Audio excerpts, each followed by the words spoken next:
Can the Los Angeles Dodgers season truly be labeled as a disappointment? No, really, I know most of you think it should be, especially encompassing getting swept by an interdivision squad that they historically throttle. But hold on a minute. First, let's harken back to the offseason, where they let two of their best offensive players walk for nothing. Just let them walk, in Trea Turner and Justin Turner. The rhetoric, some might say, or, one second. What's another applicable word? Scuttlebutt around the franchise was they did not want to shell out a long-term contract, which could hinder their ability to sign Shohei Ohtani this offseason. Now, that's seemingly plausible and a line of thinking I could get behind.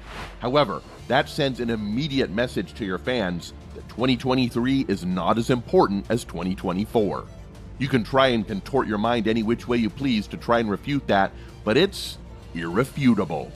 Letting your 1-2 punch for most of the year walk and ostensibly not replacing them? Well, to be fair, they replaced Justin with JD Martinez, who had an all-star campaign by hitting over 30 homers. However, their shortstop they had in mind to replace all-world Trea was trading for light-hitting Miguel Rojas from the Miami Marlins, which is ostensibly like going from, well, you know what, I'm in a good mood. I would just strongly surmise most humans in charge would rather take Trea over Rojas, but I digress. Just to amplify, you cannot tell your fans it's the typical World Series or bust season when you're rolling out a lineup like this. Look at this, man.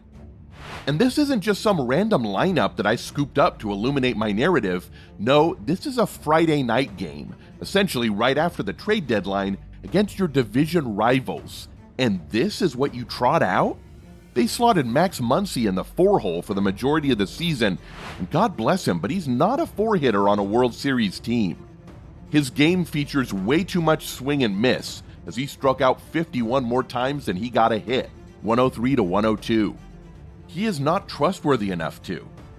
To amplify further, their best starter, Walker Buehler, was out of the year. They relied heavily upon deadline acquisition Lance Lynn, who is objectively speaking having his worst season of his career, while effectively ending the Dodger season after being the first pitcher to ever give up 4 homers in 1 inning in the postseason. Mookie Betts and Freddie Freeman accounted for 271 out of the Dodgers' 906 runs and 68 of their 249 home runs. Those two not only spearheaded their O, but was their O.